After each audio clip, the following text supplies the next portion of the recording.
जो इंदिरा गांधी की आंखों में आंखें डाल के बात करे, जो प्रधानमंत्री के हौसलों को पस्त कर दे, जो हिंदुस्तान के 25 करोड़ मुसलमानों की आवाज बनकर वह दिल्ली हिंदुस्तान की राजधानी में गूंजे, जिनका फतवा, जिनकी तहरीर, जिनकी तकरीर से प्रधानमंत्री तक लरज़ जाए, हिंदुस्तान का ऐवान हिल जाए। वह फकीर था जो शेर की तरह जिया और कयामत तक के मुसलमानों को हौसला अता कर दिया। अगर तुम्हें इज्जत चाहिए तो आलिम भी बनना और कलमदार और मुसन्निफ भी बनना, मगर उससे पहले मुजाहिद बन जाना, इसलिए कि काफिर तेरे इल्म से उतना मरूब नहीं होगा जितना तेरे जज्बे जिहाद से मरूब हो जाए। मगर इस उड़ीसा को आज हिंदुस्तान में अल्लाह ने वो इज्जत अता कर दी कि लंदन का सुन्नी भी धामनगर देखना चाहता है। क्या कहने, जिंदाबाद। वाशिंगटन डीसी का सुन्नी वो उड़ीसा देखना चाहता है। इसलिए नहीं कि उड़ीसा में मछेरे रहते हैं, इसलिए नहीं कि उड़ीसा में जमींदार रहते हैं, इसलिए नहीं कि उड़ीसा के मुसलमान अब खुशहाल हो गए, इसलिए नहीं कि यहाँ नवीन पटनायक और बीजू पटनायक के बेटे उनकी औलाद यहाँ रहती है। नहीं, वाशिंगटन डीसी का मुसलमान अगर धामनगर, कटक, भुवनेश्वर, उड़ीसा देखना चाहता है, इसलिए कि इस दयार में मुजाहिदे दिलेर रहता है। आला हजरत का नारे तकबीर, नारे रिसालत, रईसे आज़मे उड़ीसा। मुजाहिदे मिल्लत की कब्र से आवाज आती है कि उनको मौलाना कम बोला जाता है, मुजाहिद ज्यादा बोला जाता है। मुजाहिद वो है जो दुश्मनों के सामने शेर की चिंगाड़ बन के आ जाए। मुजाहिद वो है जो दूसरों की जमीन पे जाके हक का परचम लहरा दे। मुजाहिद वो है जो जेल से नहीं डरे बल्कि जेल में घुस के मजहब इस्लाम का काम करे।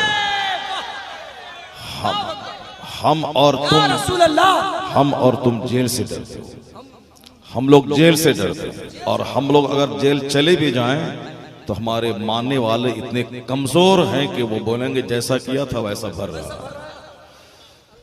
इसी तरह के कमजोर किस्म के लोग आज से 1350 साल पहले थे, जिसने इमाम हुसैन की शहादत के बाद कहा था कि कौन बोला था उनको खलीफा वक्त के खिलाफ बगावत करने के लिए। बगावत की थी, उसी के नतीजे में सारा खानदान कट गया। उनको नहीं जाना चाहिए था। वही एक मुसलमान थे, क्या इतने सहाबा मौजूद थे, कोई नहीं गए, वो अकेले चले गए। जैसा किए हैं वैसा भर रहे हैं। ऐसी तरह के बुज़दिल किस्म के लोग थे जिनकी नजर मुस्तकबिल पे नहीं रहती, जो हक काम करने वालों को भी वो अपने हिसाब से गलत समझते हैं। इमाम हुसैन बगावत कर रहे हैं माअज़ल्लाह, इस तरह के फतवे यजीद के नमकखार ने दिया था। ये इमाम वक्त के खिलाफ बगावत कर रहे हैं, उसका कत्ल करना जरूरी है। माअज़ल्लाह, हजार बार माअज़ल्लाह।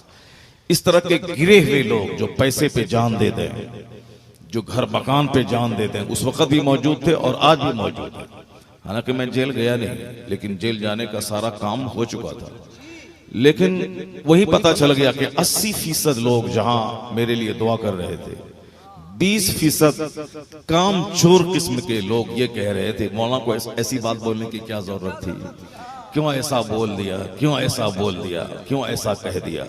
ये काम चोरों की कोई औकात नहीं। आज दुनिया शिमर मरदूद को याद नहीं रखती है, आज दुनिया यजीद को याद नहीं करती है, आज दुनिया यजीद के नमकखार, आज दुनिया मरवान को याद नहीं कर रही है, आज दुनिया उबैदुल्लाह इब्ने ज़ियाद को याद नहीं रख रही है, जिसका सारा खानदान कट गया, आज वही जिंदा है, वही हमारा इमाम बना हुआ। तो जिंदा रहना कमाल नहीं है, हक की खातिर मर जाना ये कमाल की बात है। और टीपू सुल्तान ने कहा था आज से कई साल पहले, 200 साल पहले, जब उनको लोगों ने कहा कि अब तो आपकी शिकस्त तय है, आप हार जाएंगे, क्योंकि वाटर टैंक की दीवार टूट गई है, अंग्रेजों की फौज अंदर घुस गई है, अब वो आपके किले को चारों तरफ से घेर चुकी है, अब आप सरेंडर कर जाइए, आप सरेंडर कर जाएं, आपको बादशाहों जैसा आराम मिलेगा, आराम से खाएंगे पिएंगे रहेंगे, बाकी हुकूमत अंग्रेजों की रहेगी और आपको कोई तकलीफ नहीं होगी, आप आराम से खाएंगे पिएंगे और इस घर में रहेंगे, आप हुकूमत अंग्रेज की होगी। टीपू सुल्तान ने तलवार हाथ में उठाई, कहा बदतमीज, तू मुझे बुज़दिल बन के जीना सिखाता है, अगर मैं इन अंग्रेजों की रोटी पे मैं पल भी गया तो क्या मैं नहीं मरूंगा, मरना तो है ही। तो गीदड़ों की 100 साल की जिंदगी से शेर की एक दिन की जिंदगी अल्लाह अकबर, नारे रिसालत, मुजाहिदीन इस्लाम हक। इसलिए टीपू सुल्तान ने हाथ में तलवार ली और दुश्मनों के बीच घुस गए और बहुत सारों को जहन्नम पहुंचाया और आखिर में इमाम हुसैन की सुन्नत को अदा करते हुए सर को जमीन पे रख दी और उन्होंने अपनी जान जाने आफरी के हवाले कर दी। शहादत का जाम पिया टीपू सुल्तान ने। आज 200 साल गुजर गए। आज दुनिया आराम करने वालों को याद नहीं रख रही। हिंदुस्तान में बेशुमार लोग राजा नवाब आए, खाए पिए, अंग्रेजों की गुलामी किए चले गए। मीर जाफर को हिंदुस्तान सलाम नहीं करता, गद्दार मीर सादिक को हिंदुस्तान सलाम नहीं कहता। आज अगर हिंदुस्तान सलाम कहता है तो जिसने अपनी जान वतन अजीज के लिए कुर्बान कर दी, उसी टीपू सुल्तान को हिंदुस्तान सलाम कहता है।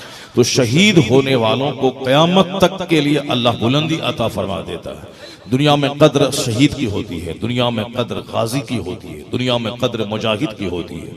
उड़ीसा जैसा समंदर के किनारे मछेरों का प्रदेश, इसे आज भी उड़ीसा के जो ओरिजिनल लोग हैं वो काले किस्म के होते हैं। आज भी उड़ीसा के जो ओरिजिनल निवासी हैं, जो बाहर से नहीं आए, यहाँ के लोग काले, कलोटे, मछेरे, गांव देहात में रहने वाले, मिट्टी की दीवार में रहने वाले, जंगलों में रहने वाले, समंदर के किनारे रहकर मछली मार के खाने वाले, आज भी उस पुराने जमाने की याद यह लोग ताजा करते हैं कि असल में उड़ीसा के ही लोग रहने वाले, यहाँ के निवासी हैं। मगर इस उड़ीसा को आज हिंदुस्तान में अल्लाह ने वो इज्जत अता कर दी कि लंदन का सुन्नी भी धाम नगर देखना चाहता है। क्या कहने, जिंदाबाद। वाशिंगटन डीसी का सुन्नी वो उड़ीसा देखना चाहता है। इसलिए नहीं कि उड़ीसा में मछेरे रहते हैं, इसलिए नहीं कि उड़ीसा में जमींदार रहते हैं, इसलिए नहीं कि उड़ीसा के मुसलमान अब खुशहाल हो गए, इसलिए नहीं कि यहाँ नवीन पटनायक और बीजू पटनायक के बेटे उनकी औलाद यहाँ रहती है। नहीं, वाशिंगटन डीसी का मुसलमान अगर धामनगर, कटक, भुवनेश्वर, उड़ीसा देखना चाहता है, इसलिए कि इस दयार में मुजाहिदे दिलेर रहता है आला हजरत का शेर। नारे तकबीर, नारे रिसालत, रईसे आज़म उड़ीसा। आला हजरत का शेर यहाँ रहता है। उस शेर की धमक यही है। और आज सारा हिंदुस्तान दूसरों को मौलाना कहता है। ये मौलाना है, ये मुजद्दिद है, ये मुफ्ती आजम है, ये फला साहब है, ये फला साहब है। मगर जबरदस्त आलिम दीन मुजाहिद मिल्लत थे। हुजूर सदरुल शरिया की निगाहों के परवरदा आला हजरत थे। हुजूर हामिद मिल्लत शहजादे आला हजरत के खलीफाए अजल मुजाहिद मिल्लत थे। बस जबरदस्त आलिम, जबरदस्त बुजुर्गों की सोहबत में रहे। बड़ी बड़ी किताबें पानी की तरफ बच्चों को पढ़ाते थे। आज 1 लाख मौलाना मिलकर उतनी सलाहियत न रखते थे जितनी सलाहियत वह तन्हा वो रखते थे। मगर इल्म पर पर्दा पड़ा, उनका जज्बे शुजाअत सब पे गालिब आ गया। इसलिए कि आलिम होना और है, मुजाहिद होना और है।